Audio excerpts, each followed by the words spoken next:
Diphetohong tse ntjha tsa kabinete, modulasetulo wa ANC profenseng Siboniso Duma ke letona la ntshetsopele ya moruo. Our strong focus will be directed into unlocking opportunities available through the integrated government investment, infrastructure development, targeting and implementing the radical economic transformation programs.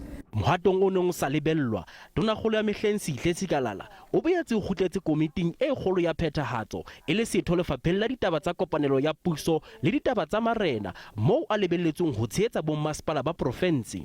Under his stewardship, we are going to be able to support our municipalities as well as the mayors and all other spheres of government that we need to be working with. Ngaka Ntutuko Mahlaba eo leng setho sa komiti e kgolo sa ANC profenseng o nka marapo lefapheng la phumantsho ya bodulo. Mbali Fraser o leba lefapheng la thuto ha Amanda Bani Mapena a tla etella pele lefapha la dipapadi, bonono le botjhaba. Peking Konyene o leba ho tsa ditjhelete ha Sipho Hlomuka a ya ho latsa dipalangwang.